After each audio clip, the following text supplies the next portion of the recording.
ત્યારબાદ તેની પ્રતીતિરૂપ શ્રદ્ધાન થાય. વિના જાણે શ્રદ્ધાન કોનું?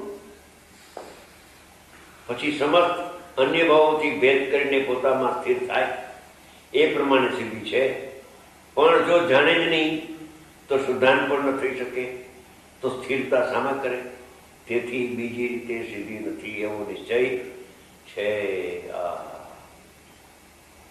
स्थिरता के लिए श्रद्धान बहुत जरूरी है, श्रद्धान के लिए जानना बहुत जरूरी है.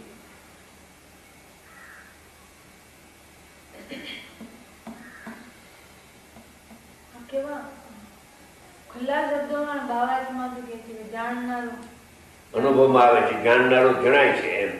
અનુભવમાં આવે છે એટલે જાણનારો જણાઈ ગયો છે એમ કહેવાની ભાવાર્થ. અનુભવમાં આવે છે એટલે જાણનારો જણાઈ ગયો છે એમ.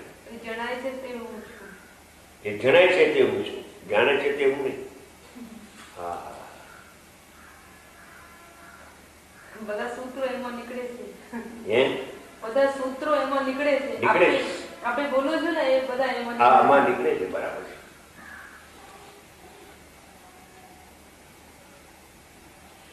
જાણનારો અનુભવમાં આવે છે તે હું છું, એટલે જાણનારો તે હું છું કે જે મને અનુભવમાં આવ્યો.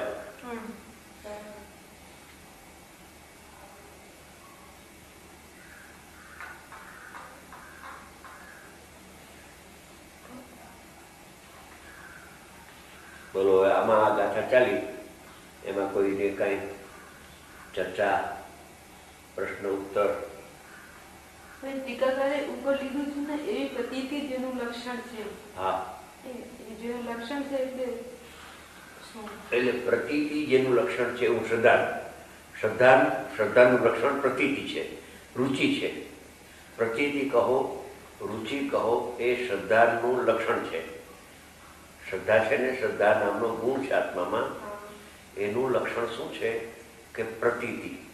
કે ભાઈ પ્રતીતિનો અર્થ શું? પ્રતીતિનો અર્થ એ છે